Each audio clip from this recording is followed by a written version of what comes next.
Hello everyone, welcome back to my YouTube channel. This is Sam aka hashtag Biherong Becky, and kamusta kayo guys? So Merry Christmas to all of you. And so today guys, um almost done 2023 at aalamin lang natin guys this year kung ano-ano yung mga pageant na pasabog talaga this year 2023. So let's before we continue, thank you sa lahat ng aking mga bagong subscribers at viewers. At kung hindi pa kayo nakapag-subscribe, please mag-subscribe na kayo sa aking YouTube channel. At thank you guys, more than 1,000 subscribers na tayo. So thank you so much mga kabiyotera at kabiyotera. So ito na nga guys, so irarank natin yung mga pageant, So, kung sino ba yung mga pinakapasabog. Siyempre, unang-una guys, ang ilalagay ko sa pinakakulelat, itong MGI, hindi naman siya kasama, pero alam mo yun, tumatak din sa atin yan, aminin man natin at hindi, tumatak din. Tumatak siya dahil sana kung inayos niya, baka makasama pa siya sa Big Five, whatsoever. Pero ito, yung mga pinakakulelat sa akin na itong dalawa, nilagay ko yung MU sa 5 tapos MGI pang-apat, so yung dalawa na yun, parehas na lang sila kulelat kasi mga basurang pageant, so toxic, biased, and unprofessional. So di ba, alam mo, itong dalawang pageant na to, lalo na yung MU, so they actually wasted the privilege, having this platform, having this organization. So sinayang nila, well, deserve nila, so sabi nga ng hashtag lalo sa nangyari kay Michelle D, walang mag-move on. So ayun. So, it doesn't mean nga na ikaw yung may-ari ng pageantry ay magagawa mo na lahat ng bagay. Kaya, always remember na ang show ay hindi para sa iyong sarili, kundi para sa tao. Kaya, itong dalawa, MGI and MU, I place it on the last part. Kasi, this pageantry are toxic, biased, and unprofessional because the owner themselves, they talk so much, and they are shaming the candidates. So gosh. And then pang number, so 5 MU Miss Universe, 4 MGI, placing at number 3 ko ay Miss Supranational. So okay na sana yung Miss Supranational, kaya lang dahil lang dun sa pagpapanalo nila, although naintindihan natin kasi ang hinahanap nila someone na parang pang modelo, pero at least bumawi pa rin sila kay Pau Pau, kay Pauline Amilings, so pangatlong beses na nila binigyan ng award si Pauline as Woman of Substance. So I think mabawi ang Miss Supranational. So kudos Miss Supra, at na-realize nyong mali kayo, so kaya binigyan nyo ng award si Pauline and she deserves it. And placing at number 2, syempre ang Miss International, kasi na-maintain ng Miss International yung class ng kanyang pageant, so bongga. I love Miss International.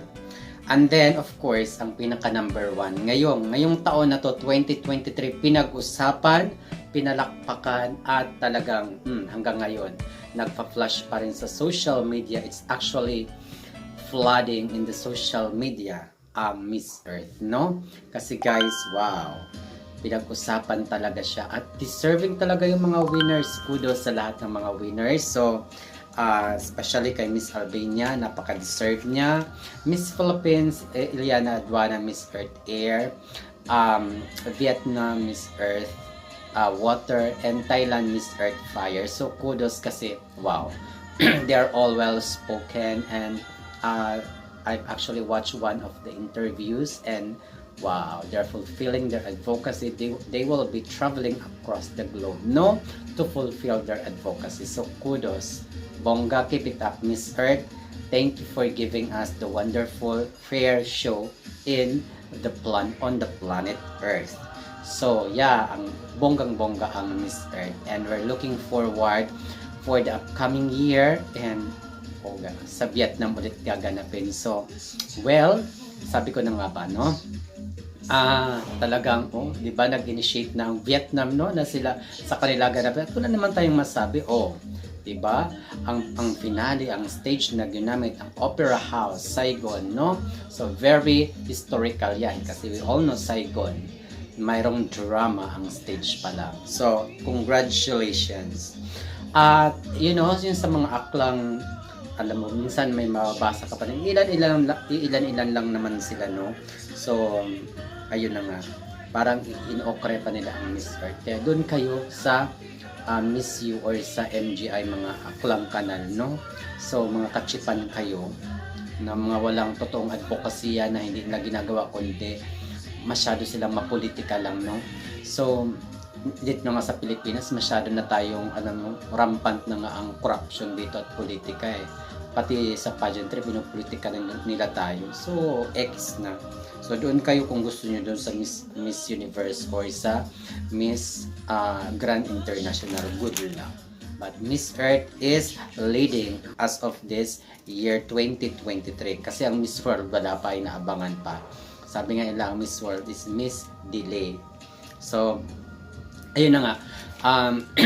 Kudos kasi the top 4 sa Miss Earth, they can all speak English well.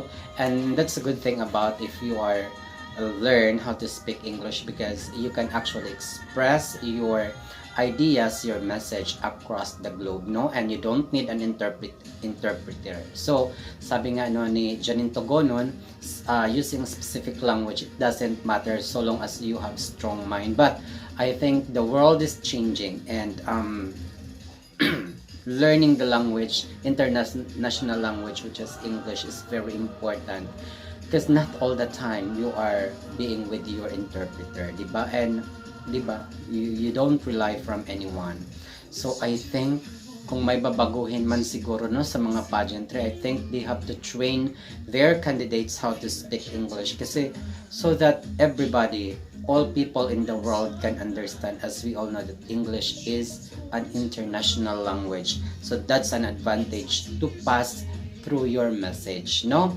So kudos whenever the Miss Earth, top 4 on the camera, they're all speaking in English and we understand them. So, diba, how can you interact? How can you connect with people?